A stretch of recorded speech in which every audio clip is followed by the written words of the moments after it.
This was a perfect find. Did it come out of this tube here? Sterling. Hold on a second. And it's got that European look here.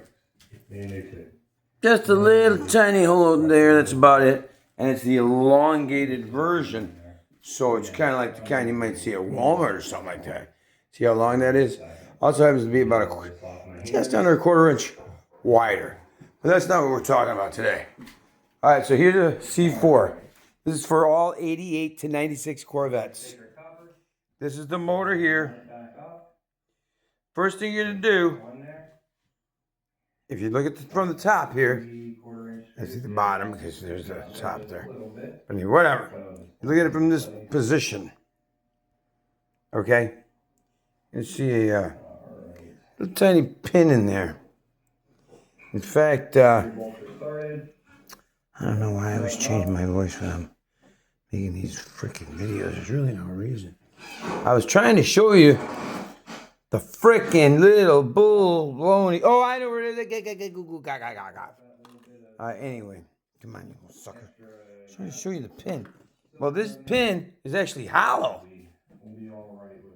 So I tapped it out, and it split in two. But anyway, when it's fully round, it goes in here, and you take a little punch. I got one around here somewhere. There's something similar, whatever. And you punch it out. There's a punch right here. Well, anyway, it's split. So, fortunately, being a Chevrolet, this pin is about $1.50 for one of these.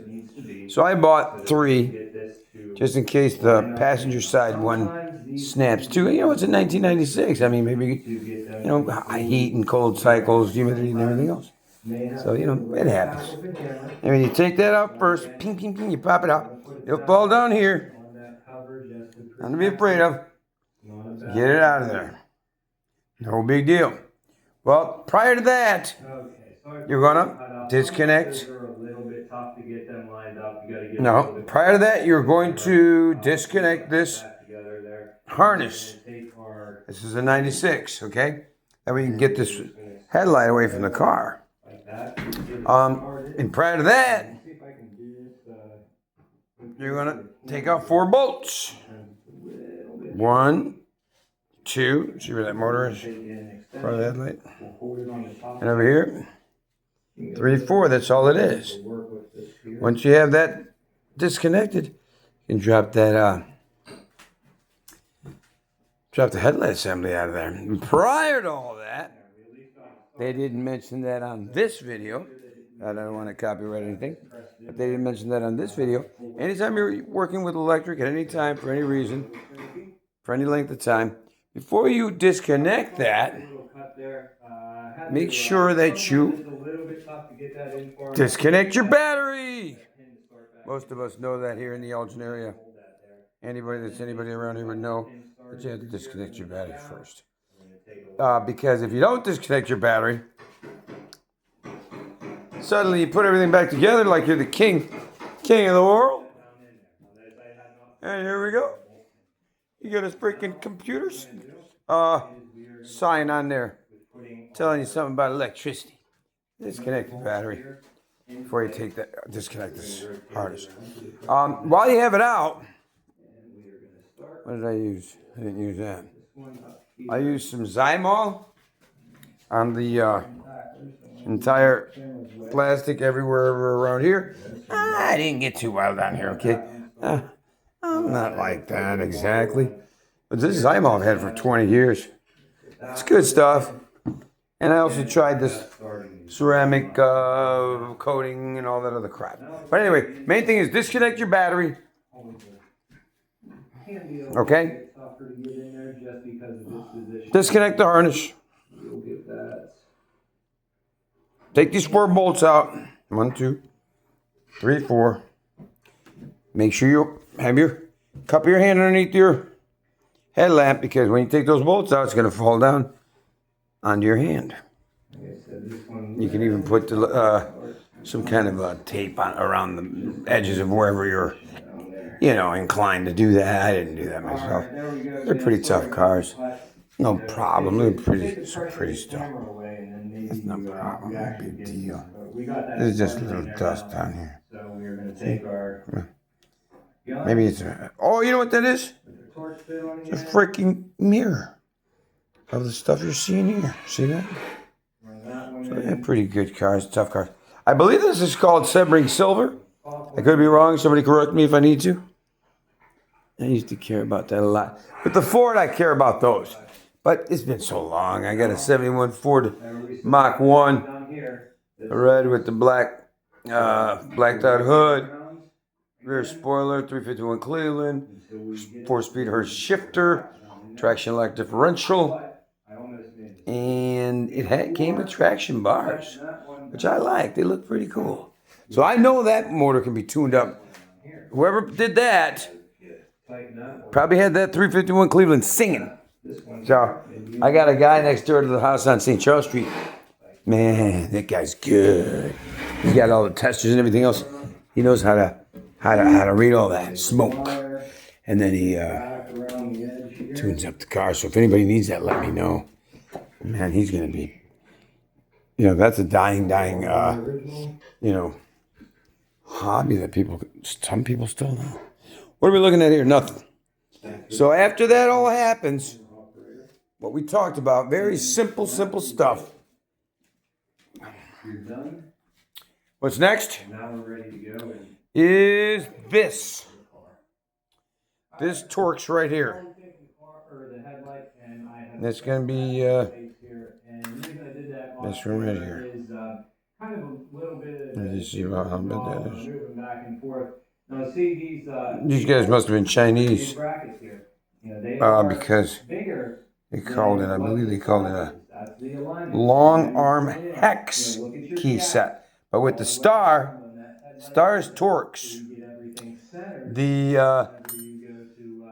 these here are hex. See how that is? Close to a square with a couple extra sides to it. This should be a picture. So, it must have been from China or something. But anyway, I got that at, where the hell did I go? Not Advance Auto. Before that, when you were younger. There's another one. I forgot what they were called. Oh, get in the zone. Auto Zone Boner. Anyway. Junk they sell now. It's like Walmart now. See those sharp, not parallel edges, but it's not a star pattern like you see on an actual Torx. See, the Torx has a star pattern. Hex! Hexagonal, I believe that means a number, perhaps 6. I don't know, it's been so long I've been in physics. Let's see, what is it? 1, 2. Yeah, hexagonal would be 6-sided. Alright, and the Torx is the star, basically the star bits. Okay, and that's going to go in here. So what you're going to do, put you some Big Ben in here. Okay? Squirt you some Big Ben in there. A long time it's been on. Squirt some Big Ben on that. Hex. Oh, it's actually Torx. Same one. Okay, same value. So one there, one here. See that? And then also one spray here, a little spray there, and a little spray here. Thank you guys for watching. And here. Hope you learned something from this video. And then wipe off the excess. Let it suck into the bolts or nuts or screws, whatever you're doing. And then wipe off the excess. Just the excess. Like that. I'm going to give it a nice shine. Also protects your paint from getting eaten by the petroleum in the petroleum product. Now, it's kind of interesting, though. Sometimes they say, safe on paint. Let's see. I doubt it. No, you gotta. There's not gonna be any of these that you're gonna wanna, use on, painted surfaces. Okay, nuts, corroded bolts, pipe threads, anything that is rusted or corroded. stuck or frozen. This one was stuck. So that one being stuck, I went ahead and sprayed all the rest of them about an hour ago. Okay, using automotive. Okay, well, that's what we're doing. Industrial, marine, agricultural. Ooh, I got a farm too in Kentucky. We make the best cat food in the world. If you want to go over there and help out, we'll put you in line. All you got to do is jump over into the hopper and you can join in and make some great cat food with us. All right. Bonus. Does not evaporate. Leaves a lubricating film on parts to prevent rust and corrosion. Shake can, completely saturate the troubled area. All right, okay. So anybody that's been around C4, Give it another spray. Wait a few minutes and do that. Okay. What does it say? Any warnings? Doesn't say anything about not out there that are new to these cars, well, hitting paint with it. I mean, it's not going to kill your paint right off the bat. That's why I say just go ahead and just wipe off the excess. Does leave a nice film. It is a protective film, but to leave it soaked, no. Okay? Wipe off the excess. Anyway, so then eventually we got everything that we've done so far. Taking these bolts out, all these bolts that we just looked at. Is there anyone over here? No, there isn't. 88 to 96. This is what same stuff they use. So there's nothing over there that you need to worry about. So you come over. This is where all your action is. This one here, to get to that one down here, what you're going to do is spin this manually. See that? Watch. First time I've ever done it myself. What happens is the headlights should start to move, which is not. So there you go. Congratulations. Maybe because it's laying on the wrong side or something. I'll check it out in a minute. Who cares? Maybe put it back down. Maybe it was just, not enough to make a difference. Anyway, don't worry about that. Laugh it up if you want to. Other than that, don't worry about it. I'll take care of it, just like always. Anyway, when you get to YouTube, look up plastic headlamps yellowing, and you'll see there's a real easy trick to get that taken care of without buying a $27 kit and all that other garbage. Respray them, a whole bunch of shit. I'm sorry about that. No, I'm not, actually. But, I think it's baking soda and vinegar. I believe it is, but look it up. Baking soda is in there, very cheap. Everybody has in the refrigerator. And then I believe it's vinegar. You put those two together, they make a foaming action. And they also is good for your teeth to whiten them. But anyway, that'll clean off all that debris that makes that yellow. You can lose up to 80% of the power of your headlamp. Whoa, baby. The power of your headlamp by not by letting it say, oh my God, I think I'm getting old. I just can't see at night anymore. I had a 1996 headlamp. Bit yellow. So I'll look it up on YouTube. I think it's baking soda. You can use baking soda and vinegar anyway, just so you know. And then just give it a nice buff, and that'll come out. All right. No bleach. Anything else? Not for now. We're going to move on from there here in a minute. Just kind of showing you how it looks. It's really just a kind of a basic car. This is not a difficult project here. A lot of people are really afraid of it, and I don't blame them. Not a single bit. But is it something you can do at home? Yes, you can. Make sure you got a nice soft towel and underneath your headlamp. Make sure there's nothing underneath the headlamp. Moving around scratching it. See? Just a nice soft, clean towel. All right. Have fun. Why not?